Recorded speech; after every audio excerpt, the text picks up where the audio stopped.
తాకట్లో ఉన్న మీ బంగారాన్ని విడిపించి ఆ రోజు ఆన్లైన్ రేటుకి కొంటాం. Sharma gold company. నమస్కారం, వెల్కమ్ టు సుమన్ టీవీ. నేను గీతాంజలి. ప్రస్తుతం మనతో పాటు ప్రముఖ ఆధ్యాత్మికవేత్త టీకేవి రాఘవన్ గురువు గారు ఉన్నారు. వారితో మాట్లాడదాం. గురుగారు నమస్కారం అండి. నమస్కారం.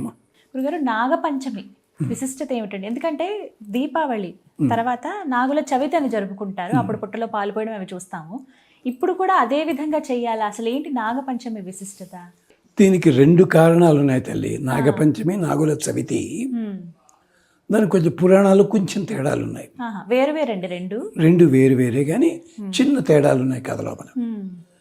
మనకి వరాహ పురాణంలో చెప్పారు, నాగములన్నిటికీ కూడా వాళ్ళ అమ్మగారు శాపం పెట్టింది, తను చెప్పిన మాట వెళ్ళలేదని యజ్ఞంలో చచ్చూరుకుంటారని చెప్పి.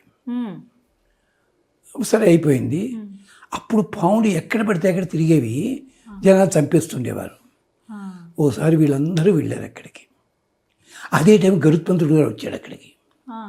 ఇది ఎక్కడ కూడా బాబు అనుకున్నారు.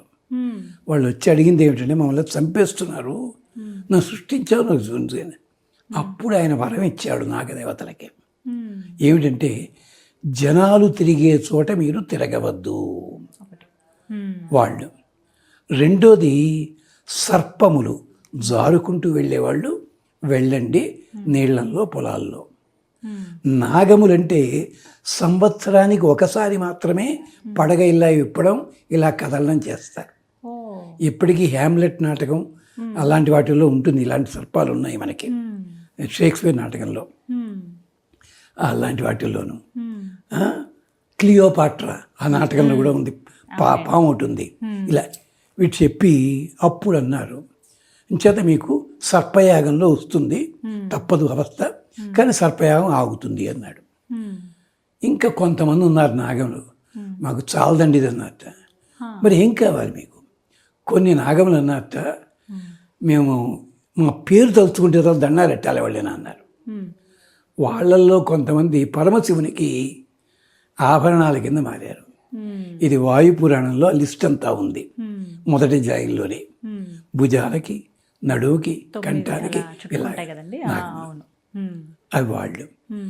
ఇంకొక ఆయన నిలబడే ఉన్నట్టు ఇలాగా, ఆదిశేషుడు.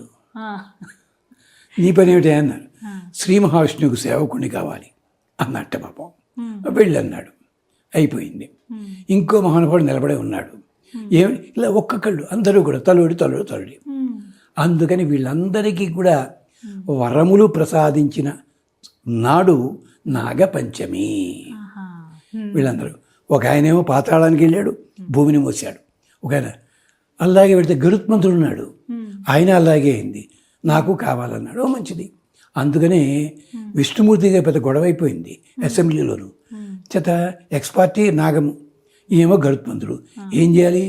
ఇద్దరు పనిచేస్తున్నారు. ఇది అక్కడ శివాలయం అక్కడ కూడా అయింది. ఇది హేమవత్ పర్వతం మీద కూడా ఉంది. నంది సింహము, అది నెమలి పాము పడవు, కానీ ఏర్పాటు చేయించారు జాగ్రత్తగా ఉండమని. అప్పుడు విష్ణుమూర్తి అన్నట్ట, ఉండండి మీరు, ఒరే అబ్బాయి నువ్వు 7 పనులు చేయి అన్నట్ట. అంటే ఆదిశేషుడు నివాస, శయ్య, ఆసన, పాదుక ఇవన్నీ అయ్యాడు ఆయన. గరుత్మంతుడు దాస, సఖ, వాహనం, ధ్వజ, వితానం ఇలా వీలయ్యారు. ఇలాంటి జరగడానికి అవకాశం ఏర్పడింది నాగపంచమి. నాగుల చవితి నాడు పరమాత్మ అనుగ్రహించి ఈ రోజుని మీకు ఎవరైతే ఆరాధన చేస్తారో వాళ్ళకి సంతాన యోగ్యత కలిగించండి. చవితికి అది పంచమికి ఇది సంపదకి కారణం అవుతుంది, అధికారానికి కారణం అవుతుంది. ఇది అద్భుతమైన కథ ఇంకోటి ఉంది. మీరు గరుత్మంతుడిని చూస్తే గరుత్మంతుడి పాదానికి పాము చుట్టుకుని ఉంటుంది. ఎందుకు ఆవిడికి తెలియదు. అది మహాభారతంలో ఉద్యోగ పర్వంలో ఉంది. గరుత్మంతుడు ఒకసారి, అప్పుడు పాములు తినేవాడు పెద్ద మనిషికి, అప్పటికి ఆపలేదు. ఓసారి మాతలి, ఇంద్రుడి సారథి, వాళ్ళ అమ్మాయి పెళ్లి కోసం బయలుదేరాడు. ఒంటి బ్రాహ్మణ శకునం ఎదురైంది. ఎవరు? నారదుడు. ఎక్కడికి అన్నట్ట. దుంపతకి ఎక్కడికంటావు? వెళ్ళారు, ఎక్కడ దొరకట్లే. పాతాళంలో ఒక నాగును చూశారు, సుముఖుడు అని పేరు, వాడు చాలా బాగున్నట్ట. అతనికి పెళ్లి చేస్తా అన్నట్ట. సుముఖుడు చెప్పాడు, మా తాతగారిని అడుగు, నాకు ప్రాణాపాయం ఉంది, 15 రోజుల లోపల గరుత్మంతుడు నన్ను తింటాడు. ఆ, తింటే మా స్వర్గమే కదా వచ్చే నువ్వు పర్లేదు లేదంటే అయ్యో. అనేసి పెళ్లి చేశాడు, స్వర్గానికి వెళ్ళిపోయాడు. అనుకోకుండా వీళ్ళు వెళ్ళిన మర్నాడు విష్ణు ఇంద్రుడితో మాట్లాడడానికి వచ్చాడు. ఆ, వస్తే కార్ పార్కింగ్ బయటే ఉంటుంది కదా, గరుత్మంతుడు బయట ఉన్నాడు. ఈ పాము ఏం చేసింది, విష్ణువుకి దండం పెట్టడానికి వచ్చి పాక్కుంటూ వచ్చి చటుకుని పాదం ముట్టుకుంది. ఆ, ఈయనకు అలవాటు కదా పాదాలు పట్టుకోడు పాపం. సుఖీ భవ లాంగ్ లివ్ అన్నట్టు పాపం. ఉమ్, గరుత్మంతుడి కోపం వచ్చి నా తిండిని తిండి లేకుండా చేస్తావా నువ్వు అని ఒంటికాల మీద లేచాట. ఉమ్, లేదు, నువ్వు మోసేది నన్నంటే నన్ను కాదు, నేను ఇచ్చే ఆ శక్తిని. నేను చెప్పిన మాట విను, ఈ కుర్రాన్ని నీ దగ్గర ఎట్టే పెట్టుకుని ఎప్పుడు కంటే కూడా చూపించన్నాడు. అందుకని అతడు ఆయన పాత్రలో ఉంటాడు. ఆహా. సుముఖుడు. ఇది కూడా పంచమి నాడే జరిగింది. ఉమ్.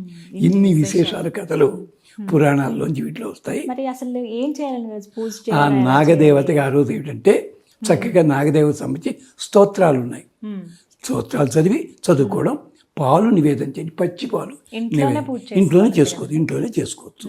చేసుకుని పచ్చి పాలు ఆరాధన చేసి చలివిడి నువ్వులు అది పెట్టండి. దగ్గరగా పుట్ట ఉన్నట్టయితే పుట్ట లోపల అంతమంది నిజంగా పాలు పోతే చచ్చూరుకుంటుంది పాము అక్కడ ఉండదు. పుట్ట దగ్గర వెలిగించండి. అందుకనే బసవరాజు అప్పారావు గారు పుట్టలోని నాగన్న పైకి రావయ్యా గేయం అద్భుతంగా రాశారు. ఆ వరం అక్కడదనమాట. దానివల్ల ఏమిటి, సంతాన ప్రాప్తి, సంతానం కలగకుండా లేటవడం ఇలా ఇవన్నీ కూడా పోతాయి. నాగపంచమితో మొదలుపెట్టి అలా నాగపంచమి నాటి చేసినట్టుగానే 90 రోజులు చేసినట్టయితే ఫలితం ఉంటుంది. అందుకని నాగుల చవితి, నాగపంచమి ఇది అంటే ప్రపంచంలో ఉండే సర్వజీవరాశులు కూడా భగవతత్వమునకు సంబంధించిందే. ఇంకొక చిన్న చమత్కారం చెప్తాను. పాములకి కళ్ళు చెవులు ఒకటే, చెవులు ఉండవు కడతడి. అద్వైతము, భగవంతుడికి జీవుడికి తేడా లేదు. నాలిక ఒకటిగా ఉండి 2 చీగిలు ఉంటుంది, ద్వైతము. ఈ పాము శరీరం ఒకప్పుడు వదిలిపెడుతుంది. ఇది దీనితో కూడి ఉన్నది విశిష్ట అద్వైతము. 3 మతాలు దాంట్లో ఉన్నాయి, అందులోనే ఉన్నాయి. అది విశేషం.